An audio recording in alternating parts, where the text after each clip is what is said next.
Hi all, welcome back to my channel. నేను మీ అరుణ.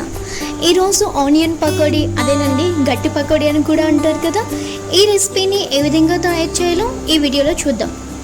అయితే ముందుగా ఒక బౌల్ తీసుకొని ఆ బౌల్లో 1/2 kg ఆనియన్స్ వరకు తీసుకొని ఈ విధంగా మందంగా కట్ చేసి పెట్టుకొని వేసుకోండి. అలాగే 2-3 గ్రీన్ చిల్లీ, అలాగే 4 రెబ్బల కరివేపాకు, కొంచెం కొత్తిమీర తీసుకుని ఈ విధంగా నేను కట్ చేసి వేసుకున్నాను. మీరు మీకు నచ్చిన విధంగా తీసుకోవచ్చు. నెక్స్ట్ 1 టేబుల్ స్పూన్ అల్లం వెల్లుల్లి పేస్ట్, 1 టీ స్పూన్ జీలకర్ర, అలాగే 1 table spoon red chilli powder, 1 table spoon salt వేసి బాగా కలపండి. 1 మినిట్ పాటు బాగా ఆనియన్స్ని పిండితే అందులోంచి వాటర్ అనేది బయటకు వస్తుందండి.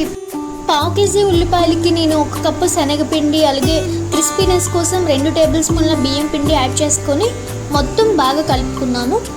ఈ విధంగా కలిపాక కొంచెం వాటర్ యాడ్ చేసి మళ్ళీ ఒకసారి గట్టిగా కలుపుకోండి. ఎక్కువ వాటర్ యాడ్ చేయకండి, జస్ట్ లైట్గా యాడ్ చేయండి. ఇది కొంచెం వాటర్ యాడ్ చేసుకొని ఇలా ముద్దగా కలిపి పెట్టుకోండి, చపాతీ పిండిలాగా. దానికైనా కొంచెం మరీ అంత వద్దు, కొంచెం గట్టిగా. చూసారు కదా, ఈ విధంగా కలిపి పెట్టుకొని పక్కన పెట్టుకోండి. ఇప్పుడు ఒక కడాయి తీసుకుని అందులో ఫ్రైకి తగ్గ ఆయిల్ తీసుకోండి. డీప్ ఫ్రైకి సరిపడా ఆయిల్ తీసుకొని ఈ విధంగా మరిగిందో లేదో చూసాక ఈ విధంగా పకోడీ వేసుకోండి.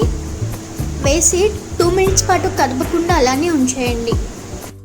ఆ తర్వాత మెల్లగా కలుపుతూ మధ్య మధ్యలో కలుపుకుంటూ మీడియం ఫ్లేమ్లో ఎర్రగా అయ్యేదాకా ఫ్రై చేసుకోవాలి. ఈ విధంగా ఫ్రై చేసుకున్నాను నేనైతే. ఇప్పుడు తీసి ప్లేట్లో ఒక పాపర్ తీసుకుని దాంట్లో వేసాను, ఎందుకంటే రిమైనింగ్ ఆయిల్ కూడా అబ్జర్వ్ చేసుకుంటుందని. సో ఈ విధంగా తీసి పెట్టుకున్నాను. చూడండి, చాలా క్రిస్పీగా, చాలా టేస్టీగా ఉన్నాయి. చూసారు కదా ఎంత బాగా కుక్ అయిందో. ఈ విధంగా మీకు నచ్చితే కనుక మీరు కూడా మీ ఇంట్లో ట్రై చేయండి ఈ ఆనియన్ పకోడీని, అదే గట్టి పకోడీ. సో నచ్చితే మాత్రం కమెంట్ బాక్స్లో కమెంట్ చేయడం మర్చిపోకండి. Please like, share and subscribe. Thank you, bye.